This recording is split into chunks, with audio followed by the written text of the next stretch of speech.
Bonjour à tous, soyez bienvenus à notre paroisse invisible. Traçons sur nous le signe de la croix, car c'est Dieu qui nous rassemble, au nom du Père, du Fils et du Saint-Esprit. Amen. Prions pour nos frères et sœurs malades.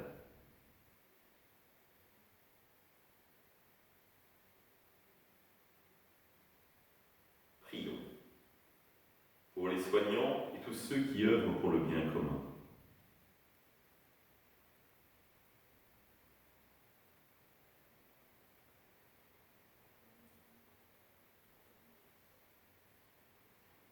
Prions pour ceux qui sont en angoisse, la solitude, que l'Esprit Saint vienne les visiter.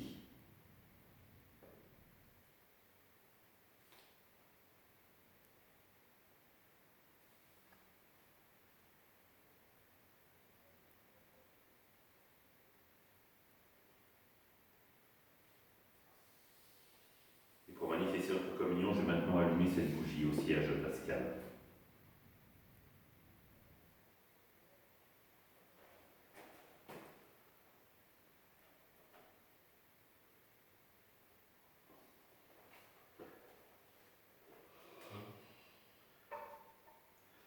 Dans l'évangile de Luc, en ce temps-là, à la naissance de Jean-Baptiste, Zacharie, son père, fut rempli d'Esprit Saint et prononça ces paroles prophétiques. Béni soit le Seigneur, le Dieu d'Israël, qui visite et rachète son peuple.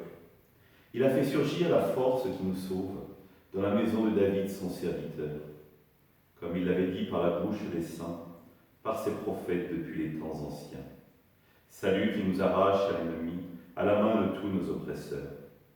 Amour qu'il montre envers nos pères, mémoire de son alliance sainte. Serment juré à notre père Abraham de nous rendre sans crainte, afin que, délivrés de la main des ennemis, nous le servions dans la justice et la sainteté, en sa présence tout au long de nos jours. Et toi aussi, petit enfant, tu seras appelé prophète du Très-Haut. Tu marcheras devant à la face du Seigneur, et tu prépareras ses chemins, pour donner à son peuple de connaître le salut par la rémission de ses péchés. Grâce à la tendresse, à l'amour de notre Dieu, quand nous visite l'astre d'en haut, pour illuminer ceux qui habitent les ténèbres et l'ombre de la mort, pour conduire nos pas au chemin de la paix. L'enfant grandissait et son esprit se fortifiait. Il alla vivre au désert jusqu'au jour où il se fit connaître à Israël. Acclamons la parole de Dieu. Louange à toi, Seigneur Jésus.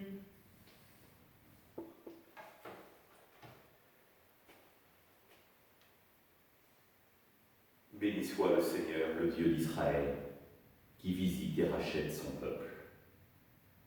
Visiter, racheter. Deux termes qui nous paraissent peut-être un peu bizarres venant de la part de Dieu. Et pourtant, ils sont fondamentaux. Visiter, que Dieu vienne visiter son peuple. Dieu, c'est lui le tout autre, celui qui est à l'origine de tout, le créateur de tout. Et par amour, il vient rencontrer son peuple grâce à la tendresse, à l'amour de notre Dieu, nous disait Zacharie. Non pas un Dieu qui vient dans la force, mais un Dieu qui vient dans la faiblesse de l'amour se proposer une alliance à l'homme. Alors oui, réjouissons-nous que Dieu vienne nous visiter. Ouvrons notre cœur, ouvrons la porte de notre cœur pour être capables de pleinement l'accueillir.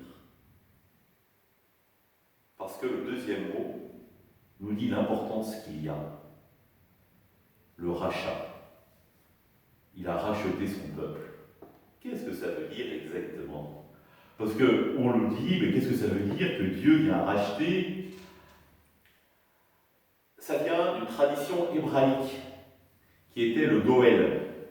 Le Goël, c'était le fait d'accepter de donner quelque chose en échange pour qui attestait finalement de la propriété de la personne. Alors évidemment, il ne s'agit pas de s'agir à qui il va payer Dieu. Ce n'est pas là la question. C'est-à-dire qu'il dit, Dieu va donner, Dieu va se donner, justement, pour manifester l'alliance qu'il y a avec nous.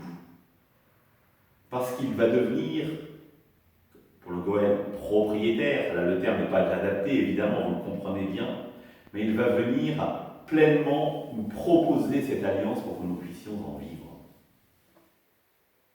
De notre côté, acceptons-nous finalement d'être rachetés. Acceptons-nous de nous dire, finalement, ma divinisation ne va pas passer par moi, la vie éternelle ne va pas passer par moi, mais elle va passer par l'amour de mon Dieu. C'est cette grande nouvelle que Jean-Baptiste va annoncer au monde. Et pour cela, il va partir au désert pour se fortifier. Parce que les déserts, c'est le lieu de la virilité, mais c'est aussi par excellence dans la Bible le lieu de l'expérience de Dieu. Pour affirmer des paroles aussi fortes, il faut de faire. Être droit dans ses bottes, vivre du Christ ressuscité aujourd'hui, ici et maintenant, et prendre le courage de l'annoncer. Et parfois, et même souvent, il y aura des déceptions, car nous aurons l'impression de crier dans le désert et personne n'entendra. Et pourtant, il suffit qu'un cri tombe, que ce cri tombe dans le creux d'une oreille pour que la personne soit touchée et elle aussi puisse dire « Béni soit le Seigneur, le Dieu d'Israël, qui visite et rachète son peuple. » Ensemble, nous prions. Notre Père, qui es aux cieux, que ton nom soit sanctifié, que ton règne vienne, que ta volonté soit faite sur la terre comme au ciel. Donne-nous aujourd'hui notre pain de ce jour. Pardonne-nous nos offenses, comme nous pardonnons aussi à ceux qui nous ont offensés. Ne nous laisse pas entrer en tentation, mais délivre-nous du mal. Amen. Que le Seigneur nous bénisse, qu'il nous accompagne pour notre journée, nous garde dans la paix, au nom du Père, du Fils et du Saint-Esprit. Amen. Je vous souhaite de joyeux Noël à tous.